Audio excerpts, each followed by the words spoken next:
Hey everyone, I hope you're doing well and staying safe during this time. If you're new here, welcome to the channel. Like I said, thank you so much for checking me out. If you haven't done so, please make sure to hit that subscribe button just right below the video. Cool, thank you so much. I really do appreciate it. And if you're returning, welcome back. Thanks again for your support. I truly do appreciate having you here.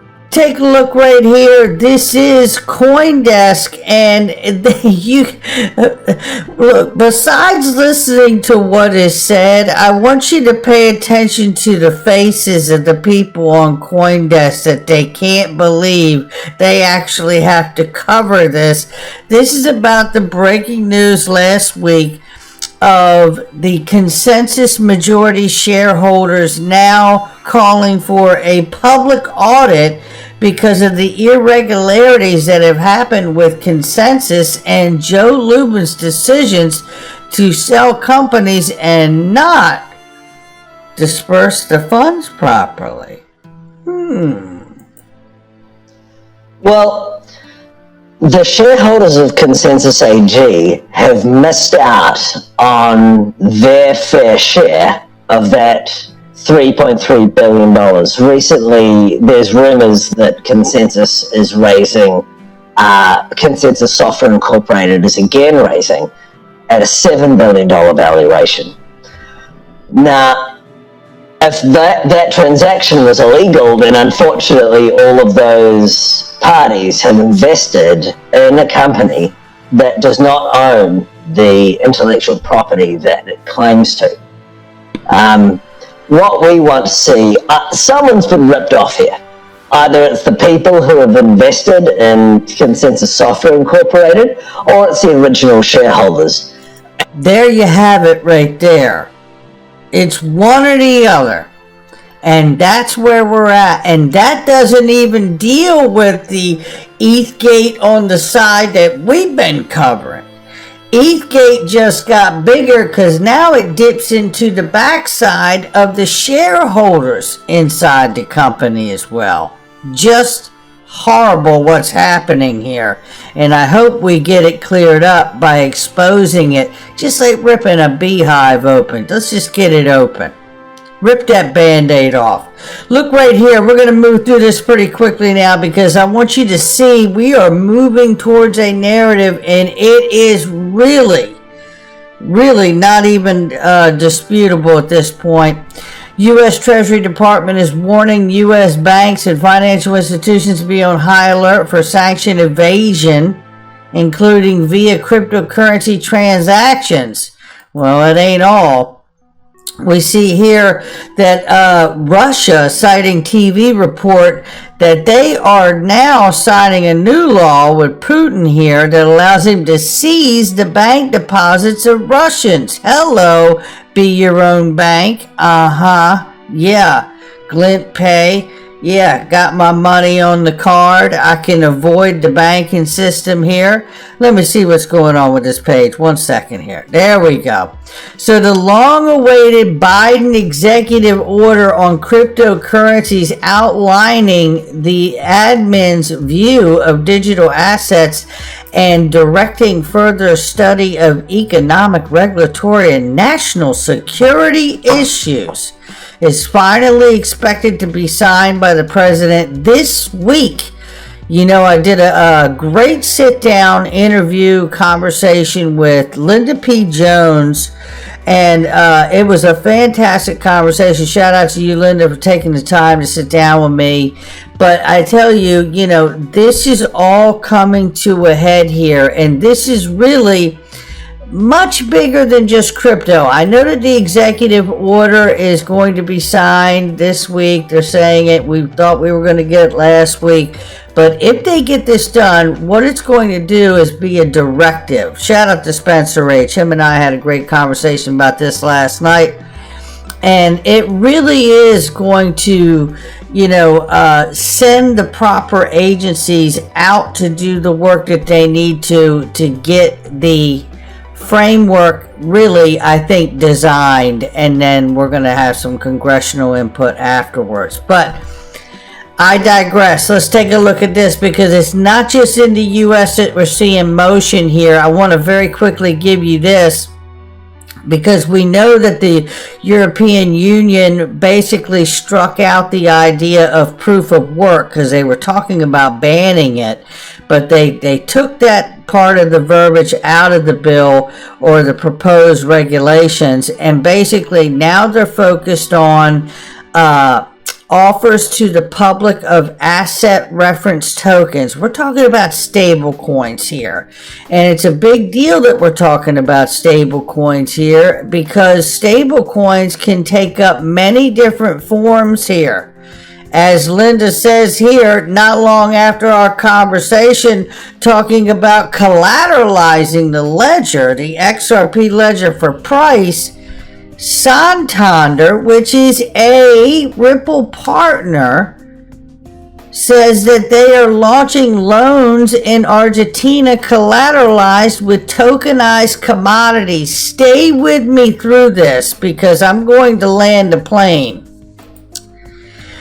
Basically, what Santander is doing is they're tokenizing the agriculture industry. The commodities of agriculture, soybeans, corn, wheat, you name it. This is what they're doing. Now, I went into the white paper itself, and it does say Agro Tokens uses ERC20 standardized protocol on the Ethereum network for creation of its tokens. Well, first of all, you and I both know that the foundational layer of the Ethereum network cost a fortune. So let's hope that they've got some kind of layer 2 solution that they're using that allows them not to get hit with those fees. Otherwise, this is not going to go very far, right? However, I do want to remind everybody that there are federated side chains developed that can make the Ethereum network interoperable with the XRP ledger to help avoid this kind of pain point here. As well as another point that we're going to make, because think about it. The Ethereum network is based on smart contracts. So in the, understanding of this, and if you didn't know that William Hinman was basically, manipulating and using corruption in his own private gain, which I personally believe, to give that free pass to Ethereum, you would think it is the best solution because it's built for smart contracts and dApps, and, it's gotten a free pass from the SEC, so why wouldn't I build on it?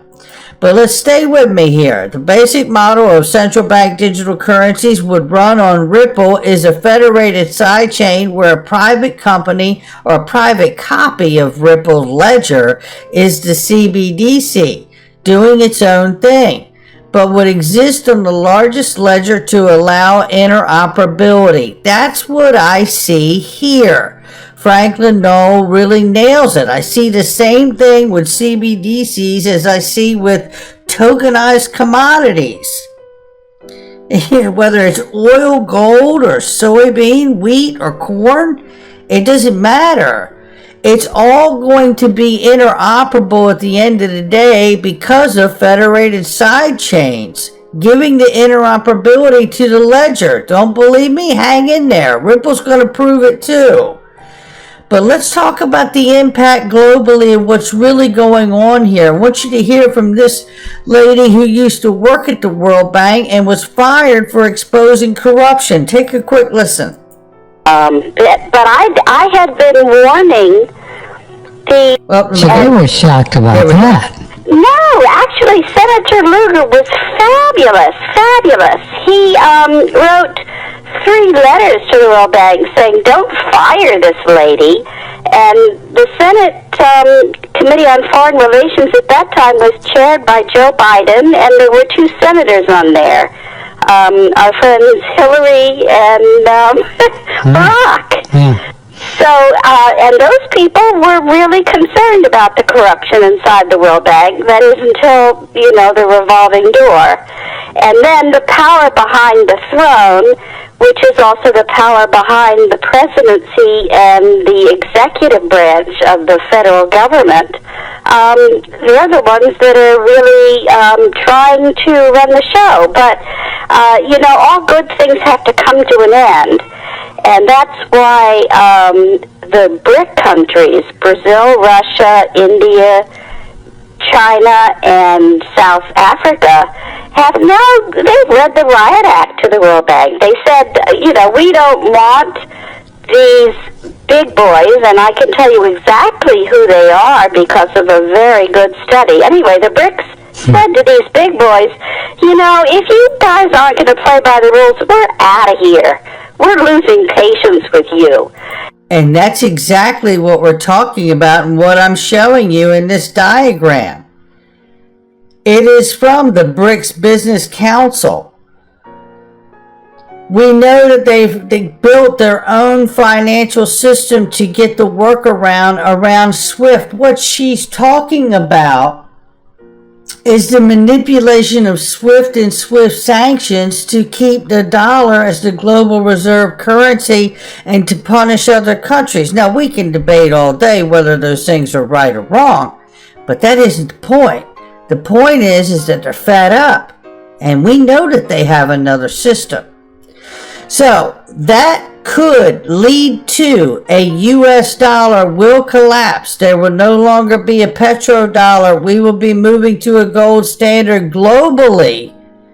The U.S. will be decoupled as dominant dollar. There will be a crash, but won't be a depression, says Drewski. XRP will be the digital intermediary for precious metal-backed fiat, I believe, of all things, ultimately, and certainly shored up by gold, because what do we understand? I'll tell you what we understand, that every time there has been a currency reset or any kind of currency change, it's always been based on gold. That's what history tells us. But I certainly believe we need to think broader, just as Santander is doing, even though they're building the Agro token on an ERC20 Ethereum network. That smart contract network is going to need to be interoperable with what? Well, I'm going to tell you in just a second, because it's not going to be just Ethereum. Count on it.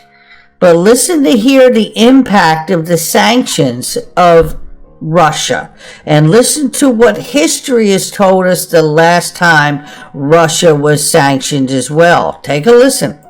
Fiasco. A lot of people, if you're under 50, you probably never heard of it, and if you're over 50, you may barely recall it, but I lived through it. I negotiated that bailout, and we were hours away from closing every market in the world. That didn't happen because we did the bailout, but it was a close run thing, as Wellington said, and we were hours away from shutting every market in the world. Now, we know that the hedge fund was over leveraged. Okay, fine. But it started with Russia. It started on August 17th, 1998, when Russia defaulted on their internal external debt and devalued the currency.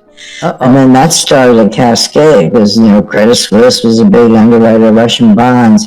We had some long-term capital, but we didn't lose money.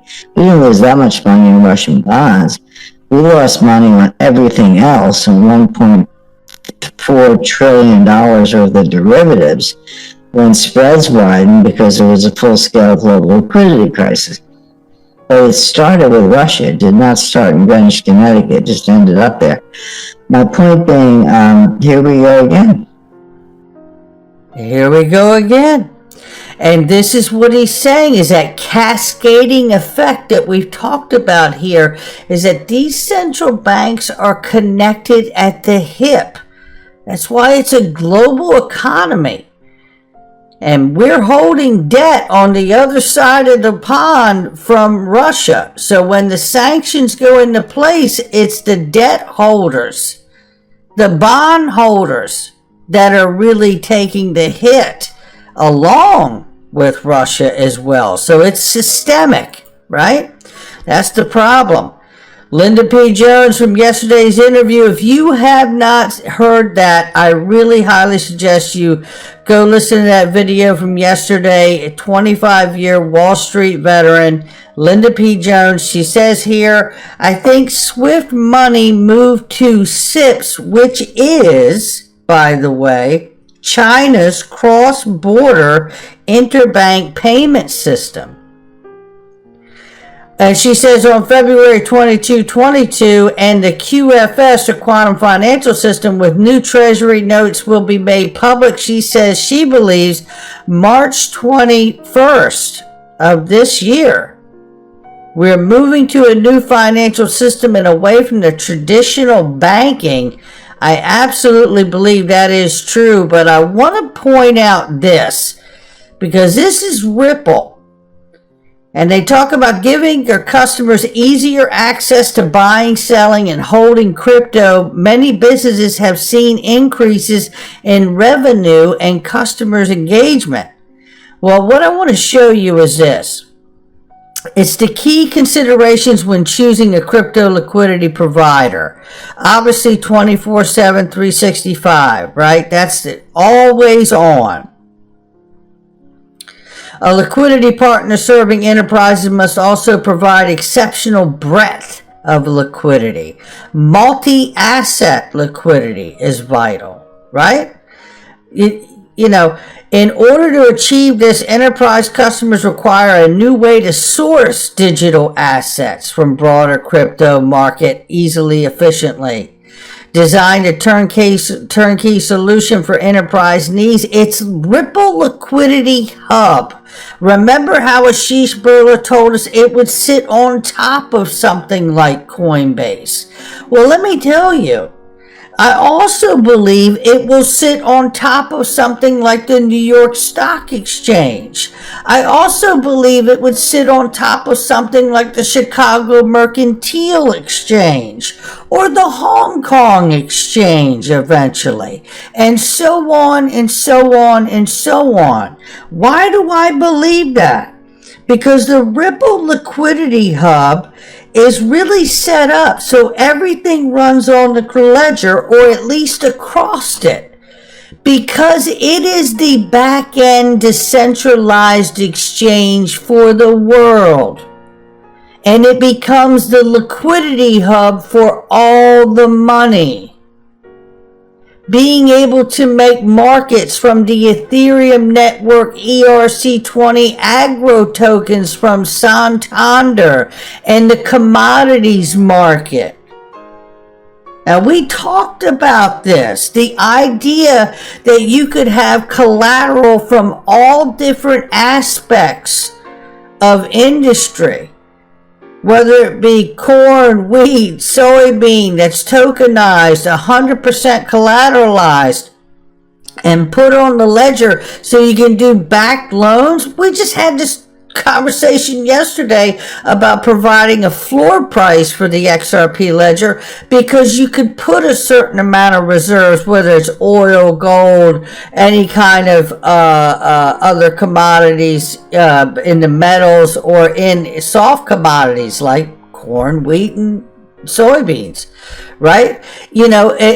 Dollars, all of it.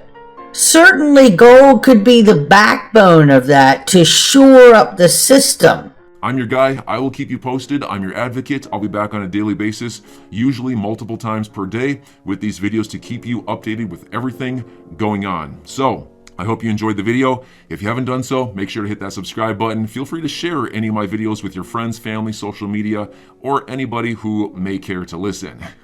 Thanks so much for your continued support. I'm always here for you. I want to help you through this time. So thank you so much for continuing to choose me. Enjoy your day, stay safe, and I'll catch you again probably in a couple hours. Thanks, everybody. See you later.